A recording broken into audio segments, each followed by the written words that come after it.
వాక్యంలోకి వెళ్ళడానికి ముందు నేను మీకు ఒక విషయాన్ని చెప్పడానికి ఇష్టపడతా ఉన్నాను. నేను నిన్న ఒక ఆంటీతో మాట్లాడుతూ, పెద్దావిడ, చాలా పెద్దావిడ, సుమారు 80 సంవత్సరాలు ఉంటాయి. ఆ 80 సంవత్సరాల ఆవిడ నాతో మాట్లాడుతూ నీ పేరేంటి అని అడిగింది. నేను చెప్పాను, జాన్ వెస్లీ నా పేరు ఐదని చెప్పాను. చాలా వందనాలయ్యా నీకు, ప్రభుకు స్తోత్రం, మీరు క్రైస్తవులు ఐదని చెప్పిన తర్వాత వెళ్ళిపోయాం. తర్వాత ప్రార్థన చేయండి ఆంటీ అని చెప్పాను, వెళ్ళిపోయాను. తర్వాత ఆవిడ కూడా వెళ్ళిపోయింది. ఆవిడతో మాట్లాడిన తర్వాత ఇంకొక ఆంటీ వచ్చి ఆవిడ గురించి చెప్తా ఉన్నారు. ఏం చెప్తా ఉన్నారంటే, ఇప్పుడు నీతో మాట్లాడిన ఆ అమ్మమ్మ ఉంది కదా, ఆ అమ్మమ్మ గురించి నీకు చెప్తా, ఒక 5 నిమిషాలు అని చెప్పి కూర్చోబెట్టి చెప్తా ఉంది. ఏం చెప్తా ఉందంటే, ఆవిడ చూడడానికి అలా అనిపిస్తుంది కదా, ఆవిడకి సుమారు ఒక ₹1,00,000 జీతం అంట. సుమారు ₹1,00,000 జీతం. ఏ రోజు ఆవిడ ఉద్యోగం దగ్గర నుంచి రిటైర్మెంట్ వరకు, ఈ రోజు వరకు కూడా ఆవిడ ఏ రోజు 1000-1500 మించి ఏ చీర కొనలేదంట ఆవిడ. ఇంకోటి, ఎవరి దగ్గరికి వెళ్ళినా, ఏ ఫంక్షన్కి వెళ్ళినా ఆవిడ బైబిల్ ఇచ్చి, బహుమతిగా ఇచ్చి, ఆవిడ వచ్చిన తర్వాత నువ్వు ఎప్పుడు చూసిన బైబిలే ఇస్తావు ఏంటి అమ్మమ్మ అని అడిగితే ఆవిడ అనే మాట ఏంటో తెలుసా, బైబిల్ కన్నా విలువైన బహుమతి ఏముంది అని అనేదంట. అయితే ఆవిడ దగ్గరికి ఎవరన్నా వెళ్తే వేసిన ప్రశ్న ఏంటో తెలుసా, నిన్న నాకు కూడా వేసిన ప్రశ్న అది, నువ్వు యేసుప్రభుని నమ్మిన తర్వాత నీ ద్వారా ఎంతమంది ప్రభువులోకి వచ్చారు అనే ప్రశ్న ఆవిడ వేసింది. అయితే ఆ ప్రశ్న ఊరికే వేయడం కాదు, కానీ ఈ ఆంటీ చెప్పారు, ఆ అమ్మమ్మ ఇప్పటి వరకు ఆవిడ ప్రభువులోకి నడిపించిన వాళ్ళు సుమారు 400 మంది ఉన్నారంట. 400 మందిని ప్రభువులోకి నడిపించింది. చాలా వెరీ సింపుల్గా ఉంది. ఆవిడని అసలు ఎవరు ఈవిడ ఉద్యోగం చేస్తుందా అనేది అనుకోరు. ప్రోత్సాహకరం కదా, ఎంతో ప్రోత్సాహకరం, ఎంతో ధైర్యం కలిగిన మాట. నిజంగానే ఆలోచించాలి మనం కూడా. మనం ప్రభువుని నమ్ముకున్న తర్వాత నుంచి, ప్రభువులోకి వచ్చిన దగ్గర నుంచి ఎంతమందిని ప్రభువులోకి నడిపించాం. ఇందాక అన్నట్లు మనం ధైర్యంగా ఉండడానికి మనం చేసే పనులు ఇవన్నీ ఏంటంటే, హాస్పిటల్ ఉన్నప్పుడు పలకరించడము, లేకపోతే ధైర్యం చేయడం వారిని ధైర్యపరచడం, ఇవన్నీ ఏంటంటే వారికి ధైర్యాన్ని ఇస్తాయి, ప్రోత్సాహపరుస్తాయి. క్రైస్తవులంగా ప్రభువులో ఉన్నప్పుడు మనకన్నా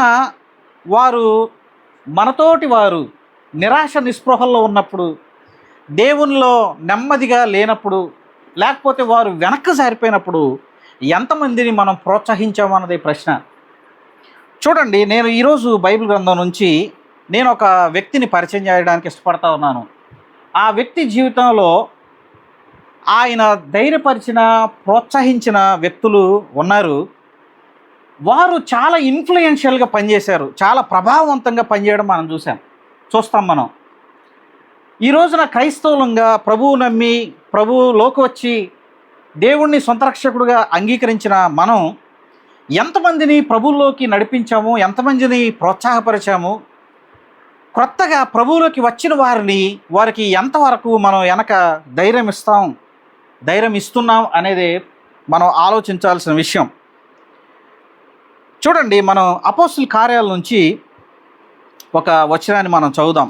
అపోస్తుల కార్యాల గ్రంథంలో ఒక వ్యక్తి కనపడతాడు. ఆ వ్యక్తి బహుశా మీ అందరికీ పరిచయమైన వ్యక్తే. కొంతమంది ఆలోచించుంటారు, కొంతమంది ఆ వ్యక్తిని జస్ట్ చదువుకుంటా వెళ్ళిపోయి ఆ వ్యక్తి గురించి ఆలోచించకుండా ఉండుంటారు. కానీ ఈ వ్యక్తి గురించి మనం ఆలోచన చేద్దాం ఈరోజు. ఇతను వెనక ఎవరు రక్షించబడ్డారు, ఇతను చేసిన పనులేంటి అనేది మనం చూద్దాం. అపోస్తుల కార్యాల గ్రంథం 4వ అధ్యాయం 36వ వచనం. కుప్రాలో పుట్టిన లేవీడగు యోసేపు అను ఒకడుండెను. ఇతనికి అపోస్తులు హెచ్చరిక పుత్రుడు అని అర్థమిచ్చు బర్నబా అను పేరు పెట్టి ఉండిరి. ఇతడు భూమి గలవాడై ఉండి దాన్ని అమ్మి దాని వెల తెచ్చి అపోస్తుల పాదముల యొద్ద పెట్టెను. ఈ ఫుట్నోట్లో హెచ్చరిక పుత్రుడు దగ్గర కింద ఫుట్నోట్లో ఆదరణ పుత్రుడు అనే విషయాన్ని వ్రాయబడి ఉంది. చూడండి, అపోస్తుల కార్యాల గ్రంథం 4వ అధ్యాయం 36వ వచనంలో ఈయన పేరు ఏంటంటే బర్నబా. ఎవరు? ఈ వాక్య భాగంలో ఈ యొక్క వచనం ద్వారా ఈ వ్యక్తి జీవితం మనం ధ్యానం చేయటం ద్వారా ఒక సాధారణమైన విశ్వాసిని ప్రభు ఎంత ఇన్ఫ్లుయెన్షియల్గా ప్రభావవంతంగా వాడుకోగలడు అనేది మనం చూడగలం. ఈయన యొక్క బ్యాక్గ్రౌండ్ మనం చూస్తే ఈయన ఎవరంటే ఈయన లేవీయుడు. ఎవరు? లేవీయుల గురించి దేవుడు బైబిల్ గ్రంథంలో రాయించినట్లుగా వారు యాజక ధర్మాన్ని నిర్వర్తించాలి, వారు యాజకత్వం చేయాలి. వారికి సొంత భూములు కానీ వాళ్ళకి సొంత ఆస్తులు కానీ ఏం ఉండేవి కావు. కానీ ఇక్కడ మనం చూస్తే ఇతనికి భూమి ఉంది కదా. రోమన్ గవర్నమెంట్ అండర్లో సిటీలో ఉన్నప్పుడు ఖచ్చితంగా వీరికి ఆ యొక్క చట్టం వర్తించేది. వారు దాన్ని అమ్మొచ్చు, దాన్ని కొనొచ్చు. చూడండి, ఈ బర్నబాకు ఉన్న పేరేంటంటే హెచ్చరిక పుత్రుడు, లేకపోతే ఆదరించే పుత్రుడు. అపోస్తలులు ఏం పేరు పెట్టారు? హెచ్చరిక పుత్రుడు లేకపోతే ఆదరణ పుత్రుడైన బర్నబా అని పెట్టారు. చాలామంది క్రైస్తవులను ప్రోత్సహించేవాడైన మొదటి ప్రారంభ శతాబ్దంలో ఈయన యొక్క పని ఏంటంటే ఎవరైనా విశ్వాసులుగా వారు వెనక్కి నిరాశలో ఉన్నప్పుడు, నిస్పృహల్లో ఉన్నప్పుడు, వారు ప్రభువులో లేనప్పుడు, లేకపోతే ప్రభువులో వారు బలంగా లేనప్పుడు ఈయన ఏం చేశాడంటే దగ్గర తీసుకొని ఈయన ప్రోత్సాహపరిచేవాడు. ఈయన జీవితం నుంచి మనం కొన్ని విషయాలు మనం చూద్దాం. మీరు చూస్తే 12 మంది అపోస్తులు కూడా ఈయనకు తెలుసు. అయితే ఈయన జీవితంలో ఉన్న స్పెషాలిటీస్ ఏంటి, అవి మన జీవితంలో కూడా మనం అన్వయించుకోవడానికి మనం సిద్ధపడదాం. చూడండి, మొట్టమొదటిగా ఇతను ఎవరంటే ఈయన ఒక మంచి వ్యక్తి. దానిలో మొట్టమొదటి విషయం ఏంటంటే ఈ 37వ వచనం మనం చూస్తే అతనుకున్న మనసు ఏంటంటే అతను ఉదారంగా ఇచ్చేవాడు. ఏంటదండి? అతను ఉదార స్వభావం కలిగి సేవకు ఇచ్చేవాడు. మీరు 37వ వచనం మీరు చూస్తే ఇతడు భూమి గలవాడై ఉండి దాన్ని అమ్మి దాన్ని వెల తెచ్చి అపోస్తుల పాదముల యొద్ద పెట్టాడు. మీరు ఎర్లీ డేస్లో మీరు చూస్తే, ప్రారంభంలో మీరు చూస్తే అపోస్తులు ఏం చేశారు? 2వ అధ్యాయంలో చూడండి ఒకసారి. 2వ అధ్యాయంలో మీరు 45వ వచనం మీరు చూస్తే 44 నుంచి విశ్వసించిన వారందరూ ఏకముగా కూడి తమకు కలిగిందంతయు సమిష్టిగా ఉంచుకొనిరి. ఇదియుగాక వారు తమ స్థిరాస్తులను అమ్మి అందరికీ వారి వారి అక్కరి కొలది పంచిపెట్టిరి. ఈ మాట ఏం సూచిస్తూ ఉందంటే ఈయన ఎందుకు ఆ రోజుల్లో, లేకపోతే అపోస్తులు ఏమన్నా వారి మీద ఫోర్స్ఫుల్గా మీరు ఇవ్వాలి అని చెప్పేవాళ్ళ?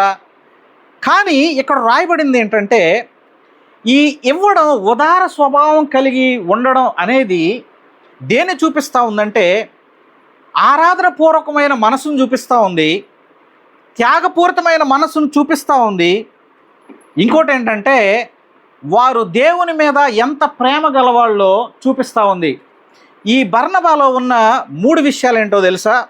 ఈయన ఎందుకు ఉదార స్వభావం కలిగిచ్చేవాడంటే మొట్టమొదటిది ఆయన మనసులో ఏముందంటే అన్నిటికీ ఆధారభూతుడు ఎవరంటే సృష్టికర్త. అవునా? సమస్తాన్ని సృష్టించింది ఆయనే.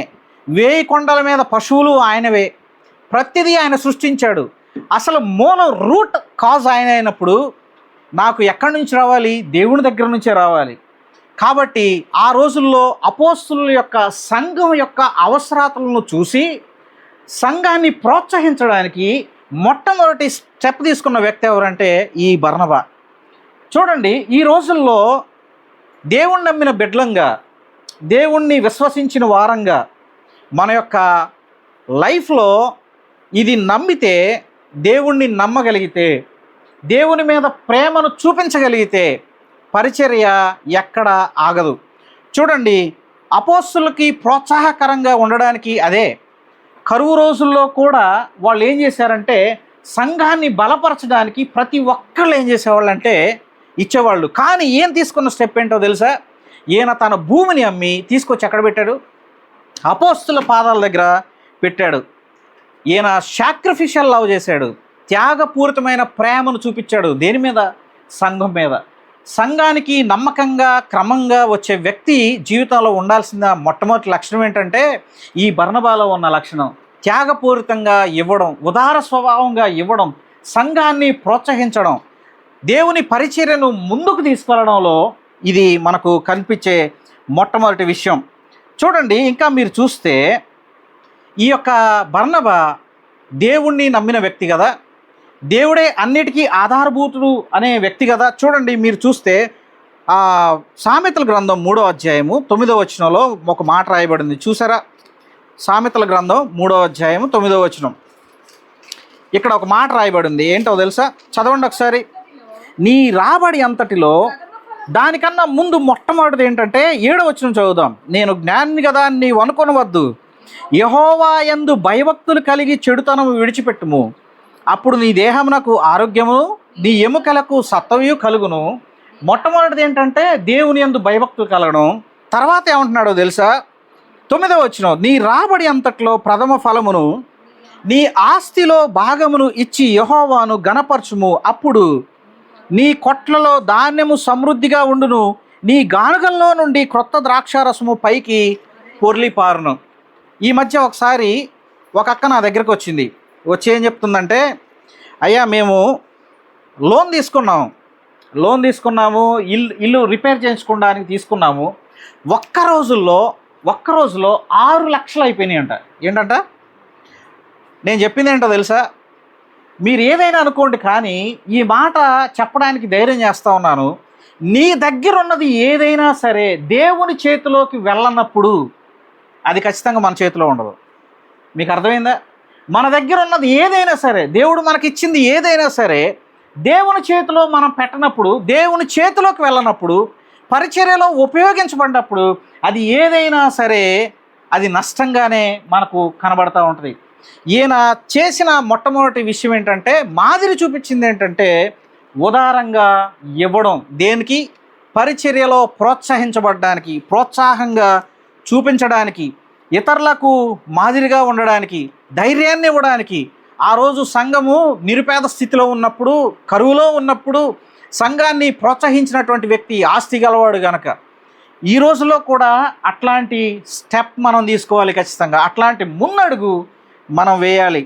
చూడండి, రెండవది మనం చూస్తే, రెండవది చూద్దాం. 9వ అధ్యాయము 26వ వచనం మనం చూద్దాం. ఈ బర్నబా ఎలాంటి వాడంటే, మొట్టమొదటిది ఏం చెప్పాను నేను మీకు? అతను ఉదారంగా ఇచ్చేవాడు. రెండవది మీరు చూస్తే 9వ అధ్యాయము 26వ వచనం చదువుతారు ఒకసారి.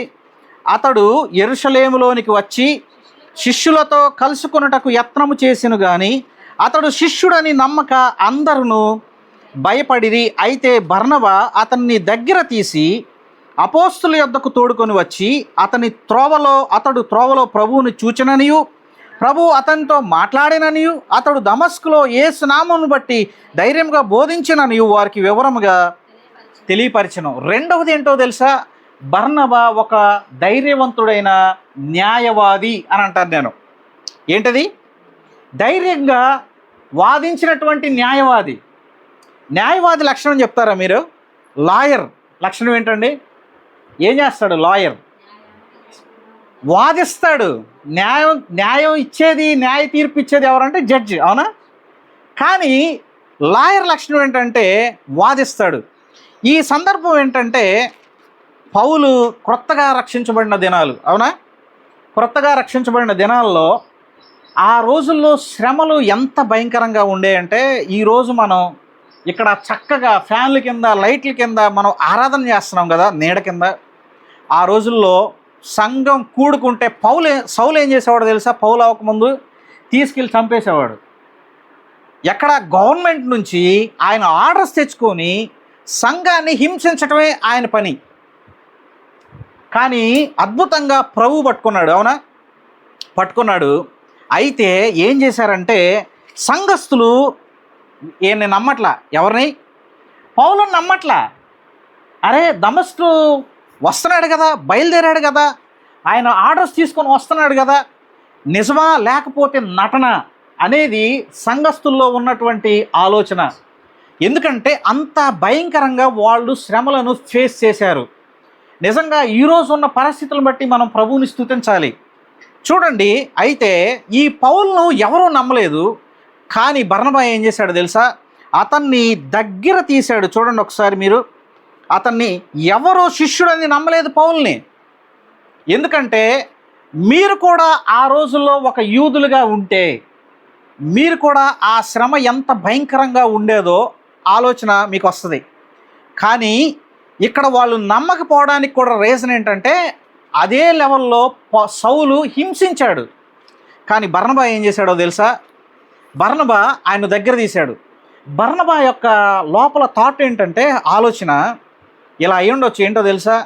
యేసు ప్రభు స్వరక్తంలో కడిగి యేసు ప్రభు పరిశుద్ధపరిచిన ఏ వ్యక్తి అయినా కూడా అతను ఎలాంటి వాడంటే, అతను పాత జీవితాన్ని విడిచిపెట్టి అతను నూతన జీవితంలోకి వస్తాడు కాబట్టి అతడు రక్షించబడిన వ్యక్తి అని నమ్మాడు. బర్నబా ధైర్యం చేసి పౌలును దగ్గర తీసిన కారణంగా పౌలు ఏమయ్యాడో తెలుసా? గొప్ప సేవకుడు అయ్యాడు కదా. అలాగే బర్నబా లాంటి వారు నాకైతే నేను చూసిన దాంట్లో ప్రోత్సాహకరమైన వ్యక్తిలో బర్నబా ఒకడు మాత్రమే కనపడ్డాడు. చూడండి, ఇతని యొక్క లైఫ్ స్టైల్ ఏంటో తెలుసా? మనిషిని చూసే విధానంలో కూడా అతను రక్షించబడ్డాడు కాబట్టి ఖచ్చితంగా పరిశుద్ధపరచబడ్డాడు కాబట్టి అతను దేవుడికి సేవకు అప్పగించుకున్నాడు, దేవుడు అతను దర్శించాడు అని నమ్మి అతను ధైర్యపరిచినటువంటి వ్యక్తి బర్నబా. అందుకే అన్నాడు కదా, మీరేమి కంగారు పడాల్సిన అవసరం లేదు సంఘస్థులతో. ఇదిగో ఇతను రక్షించబడిన వ్యక్తి. బర్నబా చేసినటువంటి రెండో ప్రోత్సాహం అది. మీరు చూస్తే కింద చాలామంది అడుగుతూ ఉన్నారు కదా, ఏమన్నారంటే కింద చూడండి ఒకసారి. అపోస్తుల దగ్గర అతడు శిష్యుడని నమ్మక అందరూ క్వశ్చన్ చేస్తూ ఉన్నారు, నువ్వు ఎందుకయ్యా నమ్ముతావు? మీకు మాట చెప్తున్నాను చూడండి, సంఘంలో అందరూ పర్ఫెక్ట్గా ఉండరు, అవునా? ప్రభువులోకి వచ్చిన ఎవరు పర్ఫెక్ట్గా ఉండరు. కానీ మనం చేయాల్సింది ఏంటో తెలుసా? వారిని నమ్మి వారిని ప్రోత్సాహపరచడం, వారిని ధైర్యపరచడం, వారికి బోధించడం, వారిలో ఉన్నటువంటి వాటిని తప్పులను మనం సరిచేస్తూ వారిని ఎంకరేజ్ చేయటం మనం నేర్చుకోవాల్సినటువంటి అంశం. చూడండి, ఇక్కడ బర్నబా దగ్గర తీశాడు, అపోస్తుల దగ్గరకు తోడుకొని వచ్చాడు. బర్నబా ఎవరి గురించి సాక్ష్యం చెప్తున్నాడంటే పౌలు గురించి ధైర్యంగా వాదిస్తూ ఉన్నాడు. ఇదిగో ఇతడు పౌలు సౌలు పౌలుగా మారాడు, దేవుడు ఇతన్ని పట్టుకున్నాడు అని చెప్పి ఆయన చేశాడు. చూడండి, మూడవ సంగతి మనం చూస్తే ఈ బర్నబాలో ఉన్నటువంటి మూడవ విషయం, రెండు విషయాలు చెప్పాను మీకు. మొట్టమొదటిది ఏంటది? ఉదార స్వభావంగా ఇచ్చేవాడు, త్యాగపూరితంగా ఇచ్చేవాడు. రెండవది ఏంటది? గుర్తులేదా మీకు? ధైర్యం కలిగిన న్యాయవాది. మూడవది చూద్దాం, ఇతడు నమ్మకమైన సహచరుడు. ఎక్కడెక్కడ నమ్మకమైన సహచరుడుగా నేను అనుకున్నానంటే, ఇక్కడ మనకు బైబిల్ వాక్యాన్ని మనం చూస్తే 3 విషయాల్లో ఆయన నమ్మకంగా పరిచర్యలో పాలు పొందడం మనం చూస్తాం. 11వ అధ్యాయము 22వ వచనం మీరు చూడండి ఒకసారి. 11వ అధ్యాయము 22వ వచనం మీరు చూస్తే, ఇక్కడ మీరు చూస్తే అంతియోకయలో పౌలుతో పాటు బర్నబా ఏం చేశాడంటే పరిచర్య చేశాడు. పరిచర్య చేసి ఆయన చేసిన మంచి పని ఏంటో తెలుసా? ప్రారంభ దినాల్లో సంఘాన్ని బలపరచడానికి, సంఘ విశ్వాసులు వాక్యంలోంచి వెళ్లకుండా వారిని స్థిరపరచడానికి ఆయన ఏం చేశాడంటే పౌలుతో పాటు మినిస్టరీ చేస్తూ పౌలుని ప్రోత్సహిస్తూ ఆయన చేసింది ఏంటో తెలుసా? కొన్ని విషయాల్లో పౌలును తప్పించాడు, ప్రమాదం నుంచి తప్పించాడు. చూడండి ఏం చేస్తున్నాడు. వారిని గూర్చిన సమాచారము యెరూషలేములో ఉన్న సంఘపు వారు విని బర్నబాను అంతియోకు వరకు పంపిరి. అతడు వచ్చి దేవుని కృపను చూసి సంతోషించి ప్రభువును స్థిర హృదయంతో హత్తుకొనవలనని అందరికీ హెచ్చరించెను. అతడు పరిశుద్ధాత్మతోనూ విశ్వాసముతో నిండుకొనిన సత్పురుషుడు. ఎవరు? బర్నబా. పరిశుద్ధాత్మతో నిండుకొనిన సత్పురుషుడు, మంచివాడు. పరిశుద్ధాత్మతో నిండుకోవడం అంటే ఏంటిది? మీరు ఏమనుకోవద్దు, నేను ఎవరికి వ్యతిరేకం కాదు, కానీ ఎగిరి గంతులేయడం కాదు పరిశుద్ధాత్మతో నిండుకోవడం అంటే. ఈ పరిశుద్ధాత్మతో నిండుకోవడం అంటే ఏంటో తెలుసా? వారి అలవాట్లలో, వారి జీవితంలో, వారి మాటల్లో, వారి ప్రవర్తనలో ఎవరు కనిపిస్తారంటే దేవుడు కనిపిస్తాడు. దేవుణ్ణి పోలి, క్రీస్తును పోలి నడుచుకోవడం పరిశుద్ధాత్మతో నిండుకోవడం అంటే. విశ్వాసంతో నిండుకున్నటువంటి మంచివాడు, ఆయన సత్పురుషుడు. బహుజనులు ప్రభు పక్షమున చేరిరి. ఎవరి వల్ల చేరారు? ఎంతమంది చేరారు? చాలామంది వచ్చేసారు సంఘానికి. దీనికి కారణం ఎవరై అంటే బర్నబా, పౌలుతో పాటు ఉన్నటువంటి బర్నబా. చూడండి, ఈయన ఎవరంటే నమ్మకమైన సహచరుడు, పౌలును ప్రోత్సహించినటువంటి వ్యక్తి. ఇంకో మాట చెప్తున్నాను చూడండి. కొన్నిసార్లు మనం సంఘానికి కొంతమంది సేవకులను తీసుకొస్తాం కదా. ఎందుకు తీసుకొస్తామో తెలుసా? ఎందుకంటే సంఘాన్ని బలపరచడానికి. నేను ఈ రోజుల్లో చెప్పేది ఏంటంటే, సేవకులు చాలామంది ఉన్నారు, కానీ దేవుని వాక్యాన్ని వెంబడించి దేవుని వాక్యాన్ని తెలిసిన వారు చాలా కొద్దిమందే ఉన్నారు. ఎందుకంటే దేవుని వాక్యాన్ని ఉన్నది ఉన్నట్లు బోధించకపోతే, ఇర్మియా గ్రంథం 14వ అధ్యాయంలో ఇర్మియా మాట్లాడతాడు దేవుడితో. ఏం మాట్లాడతాడు తెలుసా? ఇదిగో ప్రవక్తలు వాళ్ళు చెప్తున్నారయ్యా ఏం కాదని, లేకపోతే వాళ్ళు చెప్తున్నారు మీకు క్షేమం కలగదు, మీకు ఎలాంటి శిక్ష ఉండదు, మీకు అన్ని కరువు రాదని చెప్తున్నారు అని అంటే దేవుడు ఏమంటాడు తెలుసా? ప్రవక్తలు వాళ్ళు చెప్పేది అబద్ధాలు, వారిని నేను ఏర్పాటు చేసుకోలేదు, వారిని వెంబడించే వారి మీద కూడా శిక్ష వస్తుంది. మీకు అర్థమైందా? మనం ఏ సంఘాన్ని వెంబడిస్తున్నామో, ఎలాంటి వారిని వెంబడిస్తున్నామో, ఎలాంటి వారి అండర్లో మనం తర్ఫీదు పొందుతున్నామో, అది చాలా మనం ఆలోచించాల్సిన ప్రశ్న. ఎందుకంటే ఏమన్నాడో తెలుసా? అబద్ధ ప్రవక్తలతో పాటు ఆ ప్రవక్తలను వెంబడించే వారికి కూడా శిక్ష. చూడండి, బర్నబా చేసిన మంచి పని ఏంటో తెలుసా? బర్నబా ఒకవేళ తనలో అంత టాలెంట్ లేదేమో అనుకున్నాడో ఏంటో తెలియదు, కానీ అతను సంఘానికి పౌలును తీసుకొచ్చి బోధించాడు, బోధింపచేశాడు, సంఘాన్ని స్థిరపరిచాడు. అర్థమైందా మీకు? మన దగ్గర మన సంఘాల్లో కొన్ని ఫంక్షన్స్ జరుగుతాయి కదా, కొన్ని మ్యారేజ్లు జరుగుతాయి, ఫంక్షన్స్ జరుగుతాయి, కొన్ని అన్నీ జరుగుతూ ఉంటాయి. మన గృహాల్లో అయితేనేమి, ఫంక్షన్కి ఇచ్చే ఇంపార్టెన్స్ కన్నా దేవుని వాక్యాన్ని వినిపించడానికి ఇచ్చే ప్రాముఖ్యత నీ యొక్క ఆధ్యాత్మిక స్థితి మీద ఆధారపడింది. కొంతమంది ఇస్తారు కదా, ప్రోత్సహిస్తారు, కొంతమంది ప్రాముఖ్యత ఇస్తారు, వాక్యానికి ప్రాముఖ్యత ఉండదు. వారు బలపరచడానికి ప్రాముఖ్యత ఇవ్వరు. కొత్త వారు వచ్చినప్పుడు సువార్తను చెప్పడానికి అంగీకరించరు. అది చాలా ఘోరమైన విషయం. ఎందుకంటే ఈ వాక్యం మాత్రమే ఒక వ్యక్తిని మార్చేది, ఈ వాక్యం మాత్రమే ఒక వ్యక్తిని ప్రోత్సహించేది, ఈ వాక్యం మాత్రమే ఒక వ్యక్తిని మారుమనసు పొందేట్లుగా చేసేది. చూడండి, బర్నబా ఏం చేశాడంటే, ఇదిగో కొత్తగా స్టార్ట్ అయిన సంఘానికి పౌలుని తీసుకొచ్చి ప్రోత్సహించాడు, పౌలుతో కలిసి పనిచేశాడు, నమ్మకమైన సహచరుడు. రెండవది మీరు చూస్తే అపోస్తుల కార్యాల్లోనే 13వ అధ్యాయం 1వ వచనంలో మీరు చూస్తే, ఈయన ఫస్ట్ మిషనరీ జర్నీలో ఈయన ఉన్నాడు. ఎవరు? బర్నబా ఉన్నాడు. మీరు 13వ అధ్యాయం 1వ వచనం చూడండి. అంతియోకులో ఉన్న సంఘములో బర్నబా, నిగేర్ అనబడిన సుమయోను, కురేనీయుడైన లూకియా, చతుర్థాధిపతి అయిన హేరోద్తో కూడా పెంచబడిన మనయేసు, సౌలు అను ప్రవక్తలను బోధకులుగా ఉండిరి. మీరు ఈ 13వ అధ్యాయం మొత్తం మీరు చదివితే 3 విషయాలు కనపడతాయి. నేను వచనాలు కూడా చెప్తాను. మీరు 13వ అధ్యాయం 2, 3 వచనాలు మీరు చదివితే, ఆయన దేవుని కృప కింద ఉన్నవాడు. ఎవరు? దేవుని కృప కింద ఉన్నవాడు. మీకు మాట చెప్పనా? పౌలుతో పాటు బర్నబా ఫస్ట్ మిషనరీ యాత్రలో ఎన్ని కిలోమీటర్లు ప్రయాణం చేసి ఉంటాడు? మీరు ఏమన్నా ఆలోచించారు ఎప్పుడన్నా? ఎందుకు ఆలోచించరో తెలుసా? అసలు అపోస్తుల కార్యాల గ్రంథమే మనం చదవలేదు, అసలు బైబిల్ చదివే అలవాటు లేదు కదా, రోజు క్వైట్ టైం చేసే అలవాటు మనకు లేదు కదా.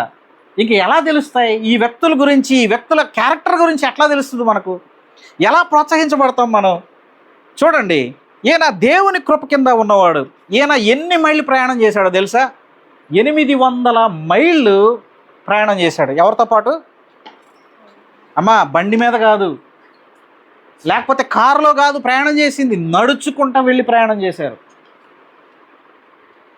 ఈ రోజున దేవుడు మనకు అన్నీ ఇచ్చాడు, అవునా? కాలు కింద పెడితే ఇమ్మీడియట్గా మొబైల్లో బుక్ చేస్తే ఊబర్ వస్తుంది, మొబైల్లో బుక్ చేస్తే ఓలా వచ్చేస్తుంది. లేకపోతే మన స్తోమతను బట్టి బళ్ళు కొనుక్కున్నాం. నువ్వు ఎన్ని కిలోమీటర్లు ప్రభు పరిచర్య కోసం నువ్వు పరిగెత్తావు, పనిచేసావు? మనకు మనంగా ప్రశ్నించుకోవాలి అది. రెండవది మీరు చూస్తే ఈయన ధైర్యంగా దాపరికం లేకుండా బోధించినటువంటి వ్యక్తి. 13వ అధ్యాయం 46వ వచనం మీరు చూస్తే ఏం చేశారో తెలుసా? ఇక్కడ వీళ్ళకి ఏమైందంటే వీళ్ళని అపోజ్ చేసిన కొంతమంది ఉన్నారు. ఏం చేశాడంటే ధైర్యంగా బోధించాడంట. చూడండి ఒకసారి 44 నుంచి చదవండి. మరుసటి విశ్రాంతి దాదాపుగా కూడి వచ్చిన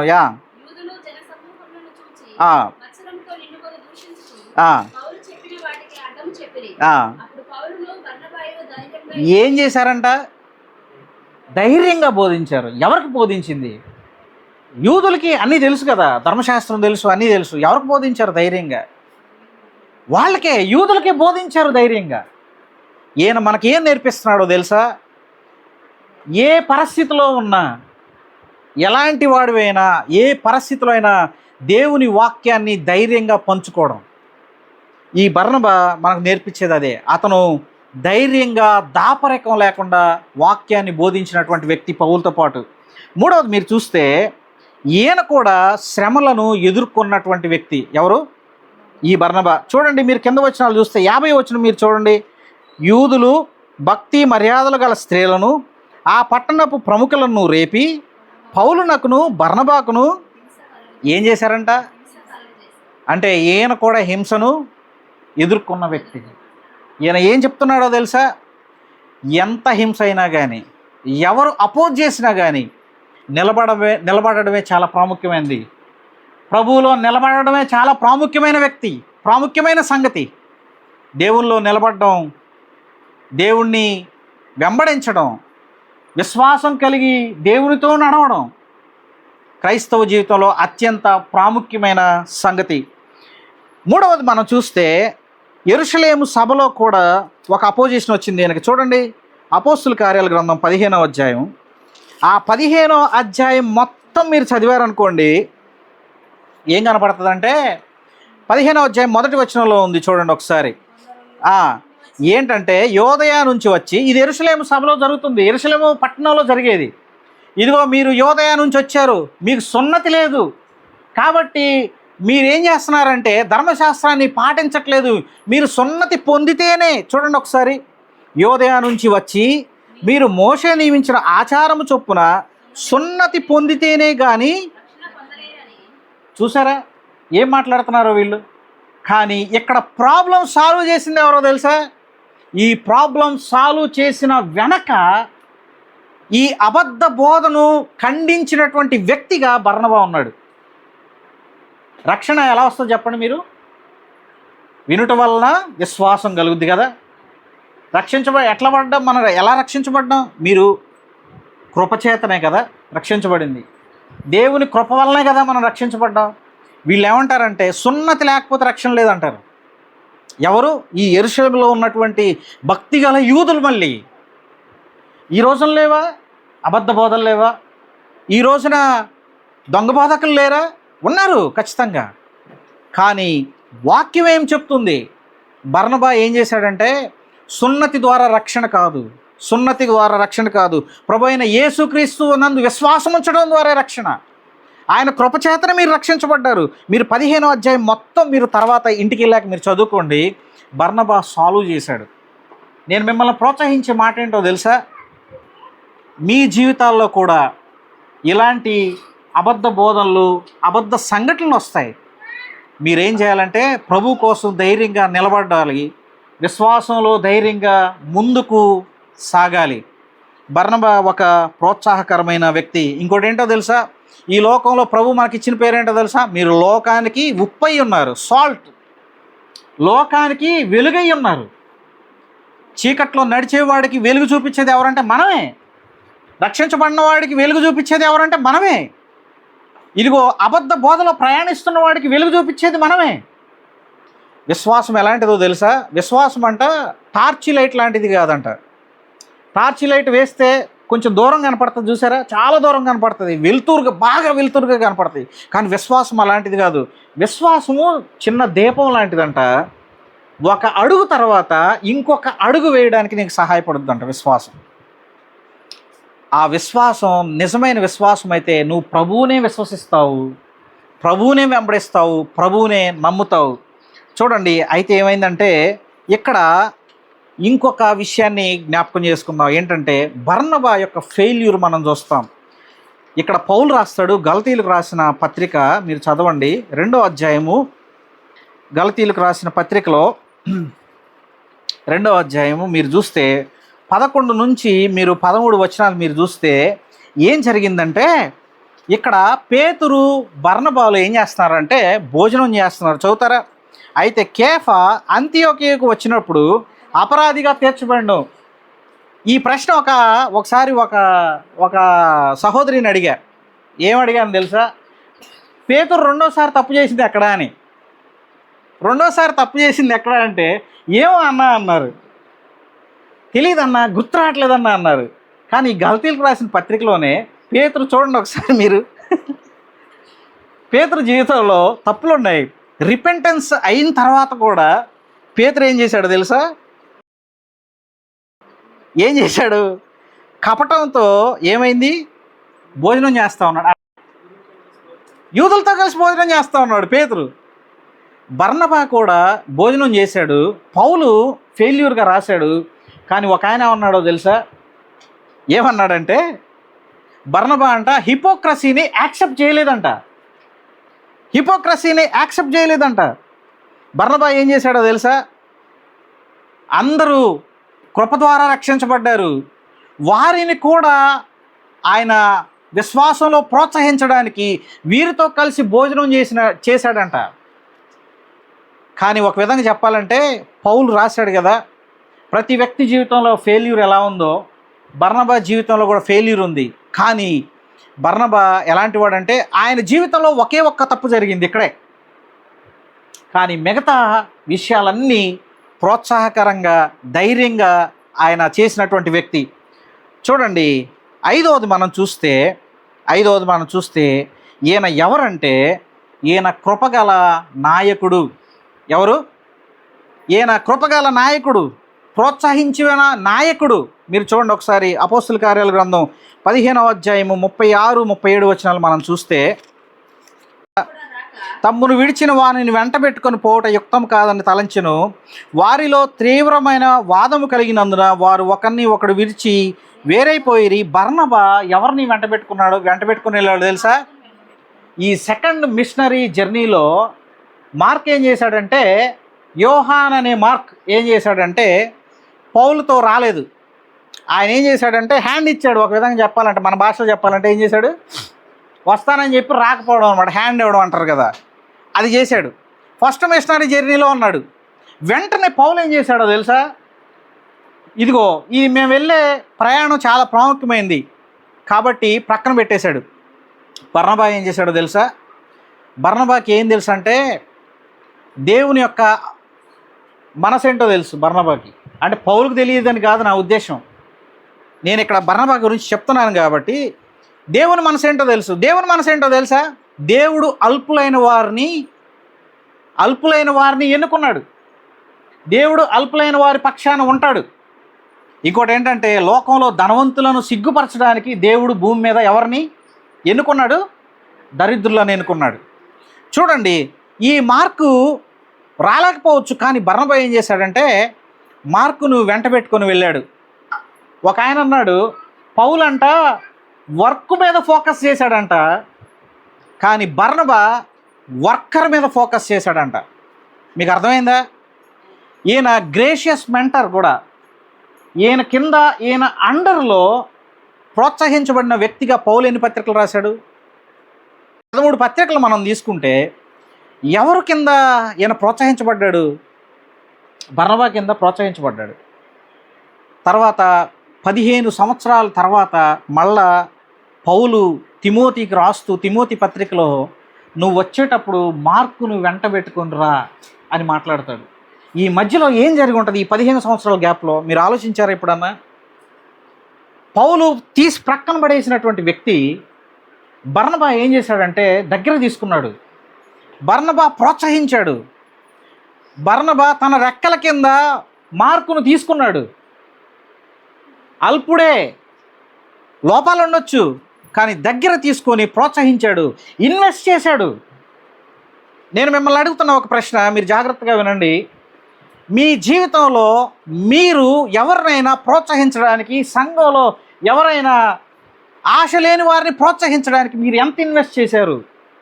ఇన్ని సంవత్సరాల కాలంలో మీరు నమ్మిన దగ్గర నుంచి ఇప్పటి వరకు మీ ఇన్వెస్ట్మెంట్ వారి మీద పెట్టింది ఎంత? మీ సమయం కానీ, మీ ప్రోత్సాహం కానీ, మీ డబ్బు కానీ, ఏదైనా సరే. 15 సంవత్సరాల తర్వాత మార్కు గురించి ఏమంటాడో తెలుసా? కాదమ్మా, 11వ వచనం. లూకా మాత్రమే నా యొద్ద ఉన్నాడు, మార్కును వెంట పెట్టుకొని రమ్ము, అతడు పరిచారము నిమిత్తము నాకు. అపోస్తుల కార్యాలు ఇప్పుడు మనం చదివింది ఏంటండి? 13వ అధ్యాయంలో మనం ఏం చదివాము? పౌలు పంపూలియాలో పని కొరకు తమతో కూడా రాక తమ్మును విడిచిన వానిని వెంట పెట్టుకొని పోవుట యుక్తము కాదని తలంచాడు. ఈ 15 సంవత్సరాల కాలంలో బర్నబా ఎంత ట్రైనప్ చేసి ఉంటాడు కదా. ఇంకొక ప్రశ్న, మీరు మీ పిల్లల విషయంలో, లేకపోతే మీ అండర్లో పెరిగే వాళ్ళ విషయంలో, మీ క్రింద ప్రోత్సహించబడే వ్యక్తులుగా మీరు వారిని ఎంత ధైర్యపరుస్తున్నారు అనేది మనంగా ప్రశ్నించుకోవాలి.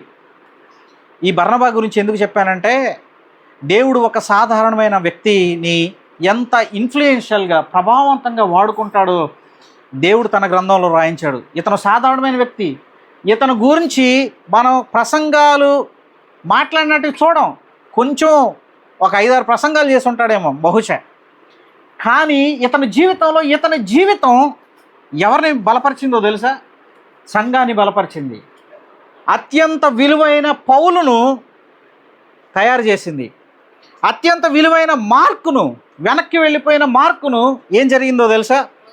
ప్రోత్సహించబడిన కారణంగా అతను ఏం చేశాడంటే పౌలుతో పాటు మరలా పరిచర్యకి ప్రోత్సహించబడ్డాడు. సంఘంలో మనం చేసేది ఏంటో తెలుసా? దేవుడు మనకు అప్పగిచ్చిన బాధ్యత ఏంటో తెలుసా? మీ భర్త కావచ్చు, మీ భార్య కావచ్చు, మీ పిల్లలు కావచ్చు, వెనకబడిన వారిని మనం ప్రోత్సాహపరిచి ప్రభువుకి ఎంతవరకు అప్పగించామనేది మన ప్రశ్న. మీరు చూస్తే ఈ బర్నబాకు ఉన్న పేరేంటిదండి? ప్రోత్సాహకరమైన వ్యక్తి, ఎంకరేజర్. ఆయన ఎన్ని విషయాలు చెప్పుకున్నాం మనం? 5 విషయాలు చెప్పుకున్నాం. మొట్టమొదటి చెప్తారా మళ్ళీ? అతను త్యాగపూరితంగా ఇచ్చేటువంటి వ్యక్తి, పరిచర్యను ప్రోత్సహించిన వ్యక్తి. రెండవది ధైర్యం కలిగిన న్యాయవాది. మూడవది నమ్మకమైన సహచరుడు. ఈ 3వ దాంట్లో ఎంతమంది నమ్మకస్తులుగా ప్రభువుకి మనం పరిచర్య చేస్తున్నాం, దేవునికి మనం పరిచర్య చేస్తున్నాం నమ్మకంగా. శ్రమలు చూసో, కష్టాలు చూసో, ఇబ్బందులు చూసో, ఆర్థిక స్థితిగతులు చూసో, లేకపోతే బయట ఉన్నటువంటి దాన్ని ఏమంటారు అటాసాన్ని చూసో మనం వెనక్కి వెళ్ళిపోకూడదు. వెనక్కి వెళ్ళిపోయిన కారణంగా ఎంతోమంది బైబిల్లో ప్రభువు రాయించాడు, వారి గురించి దేవుడు రాయించాడు. వెనక్కి వెళ్ళిపోయి నష్టపోయిన వారు చాలామంది ఉన్నారు. కానీ బర్నబా విషయంలో ఇతను పరిచర్యలో నమ్మకమైన సహచరుడిగా, పాలిభాగస్తుడిగా ఉన్నటువంటి వ్యక్తి. 4వది మీరు చూస్తే, 4వది ఏంటది చెప్పండి? 4వది ఆయన ఏం చేశాడంటే యెరూషలేము సభలో అంతియోకయలో తర్వాత ఆయన ఏం చేశాడంటే పౌలుతో నమ్మకమైన పరిచర్య కలిగి సంఘాన్ని ప్రోత్సహించినటువంటి వ్యక్తి. 5వది మీరు చూస్తే అతను ఎవరంటే ఒక కృపగల నాయకుడు, కృపగల గురువు. ఆయన కింద ప్రోత్సహించబడిన వ్యక్తులు, ట్రైనింగ్ తీసుకున్న వ్యక్తుల్లో ఎవరు గొప్ప వాళ్ళు అయ్యారు తెలుసా? పౌలు, మార్కు కూడా. పౌలు ఎంత ప్రభావవంతమైన పరిచర్య చేశాడో. సంఘంలో ఇలాంటి వారు ఉండడం ఎంత ప్రోత్సాహకరం మనకి. ఎంత ధైర్యం కలిగినటువంటి పరిస్థితి ఉంటుంది మనకు. ధైర్యంగా మనల్ని ప్రోత్సహించాలి మనం. ఇంకోటి ఏంటో తెలుసా, కొంతమంది కొత్తగా వచ్చేవారికి ప్రభు గురించిన జ్ఞానం లేనప్పుడు వారిని ప్రోత్సహించే బాధ్యత ఎవరి మీద పెట్టాడు? దేవుడు మన మీదే పెట్టాడు, విశ్వాసుల మీదే పెట్టాడు. ఆయన చేశాడు, ఎక్కువ ప్రసంగాలు చేయలేదు కానీ ఎంతమందిని ప్రోత్సహించాడు? చాలామందిని ప్రోత్సహించాడు, చాలా సంఘాలు కట్టాడు. సంఘంలో కీ రోల్ ప్లే చేసినటువంటి వ్యక్తి, బ్యాక్గ్రౌండ్లో వర్క్ చేశాడు, కానీ ఎలా చేశాడంటే ప్రభావవంతంగా చేశాడు. ఈరోజు మనం కోరుకునేది ఏంటో తెలుసా? మనల్ని పొగడాలి, మనల్ని స్టేజ్ మీద ప్రజెంట్ చేయాలి. బర్నబా గురించి ఎవరు అనుకోం అసలు, చాలా గొప్ప పరిచర్య చేశాడు. నేను మీకు వేసే ప్రశ్న ఏంటంటే, బర్నబా ఎలా అయితే లోకానికి వెలుగుగా ఉన్నాడో, నువ్వు అలా వెలుగుగా ఎంతమందిని నడిపించావు, ఎంతమందిని ప్రోత్సహించావు? ఒకవేళ మనం ప్రోత్సాహకరంగా లేకపోతే, ధైర్యం చెప్పేవారిగా మనం లేకపోతే, పరిచర్యను ముందుకు తీసుకెళ్లేవారిగా మనం లేకపోతే, ఖచ్చితంగా ప్రభువుని క్షమాపణ వేడాలి. ప్రార్థన చేసుకుందాం, ప్రభు మనకు సహాయం చేయను గాక. ప్రార్థన చేసుకుందాం.